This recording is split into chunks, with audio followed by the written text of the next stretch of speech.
মানসিক দিক থেকে, অর্থনৈতিক দিক থেকে, শারীরিক দিক থেকে, সাংসারিক দিক থেকে, পরিবারগত দিক থেকে ক্ষতির সম্ভাবনা আছে। এটা তোমাকে ধ্বংসের দিকে নিয়ে যাবে।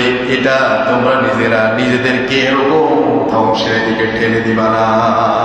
নির্দেশটা কার? এত আসতে বলে নির্দেশটা কার? তাহলে এই যে এই আয়াতের মাধ্যমে আমরা বুঝতে পারলাম যেহেতু ডাক্তারদের সাজেশন নির্দেশনা হচ্ছে, গবেষণার রিপোর্ট হচ্ছে ধূমপান করার মাধ্যমে ধূমপায়ীদের জন্য এটা ক্যান্সার, ফুসফুস আক্রান্ত হয়, ক্যান্সার হয়, মারা যাওয়া, মৃত্যুর সম্ভাবনা তৈরি হয়। এটা অর্থনৈতিক ক্ষতি, সব দিক মিলিয়ে ক্ষতি আর ক্ষতি, উপকার নেই। আমার প্রিয় ভাইয়েরা, এজন্য এই আয়াতের দিকে ইঙ্গিত করে আয়াত থেকে শিক্ষা হচ্ছে যেহেতু নিজেকে জেনে শুনে বুঝে মৃত্যুর দিকে, ক্ষতির দিকে, অকল্যাণের দিকে, খারাপিয়াতের দিকে ঠেলে দেওয়া যাবে না। যেহেতু ধূমপানের মধ্য দিয়ে নিজেকে অকল্যাণের দিকে ঠেলে দেওয়া, ক্ষতির দিকে ঠেলে দেওয়া, মৃত্যুর দিকে নিজেকে নিয়ে যাওয়া, এজন্য আমরা যারা ধূমপায়ী, আমার প্রিয় ভাইয়েরা যারা আছেন, এই আয়াত থেকে শিক্ষা নিয়ে আপনাকে সতর্ক করছি, এই মানুষের জীবনকে যেহেতু ধ্বংসের দিকে ঠেলে দেয়, তাতে কোনো সন্দেহ নেই।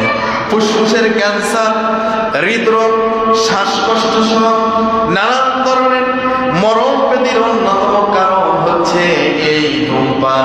এজন্য ধূমপানের সাথে জাহান্নামীদের খাবারের সাথেও একটা মিল আছে। ধূমপায়ীদের এই খাবার, এই সিগারেট, বিড়ি খাওয়া, ধূমপায়ীদের এই নেশা, ধূমপায়ীদের এই ধূমপানের খাবারের সাথে জাহান্নামীদের খাদ্যের সাথে একটা মিল আছে। আপনার কি রাগ করতেছে নাকি? ধূমপায়ীদের ধূমপানের খাবারের সাথে জাহান্নামীদের খাবারের সাথে একটা কি আছে? সামঞ্জস্য আছে, মিল আছে। বলে কিভাবে হুজুর? আমার প্রিয় ভাইয়েরা, কোরআনুল কারীমের একটা সূরা, সূরা গাশিয়া, সূরা গাশিয়া ৭ নম্বর আয়াত আল্লাহ রাব্বুল আলামিন বললেন, লা ইউসমিনু ওয়া লা ইউগনি মিন জুর। আল্লাহ রাব্বুল আলামিন এখানে জাহান্নামীদের খাবারটা কেমন হবে, কোয়ালিটি কেমন, এই জাহান্নামীদের খাবারের কোয়ালিটিটা, তার কথাটা আল্লাহ রাব্বুল আলামিন উল্লেখ করলেন। জাহান্নামীদের খাবারটা এমন মানের খাবার হবে যেই খাবার তাদেরকে পুষ্টি যোগাবে না, যেই খাবারের মধ্যে কোনো পুষ্টি নাই, কোন রকম আপনার এই খাবারের মধ্যে কোনো এনার্জি নাই, পুষ্টি নাই।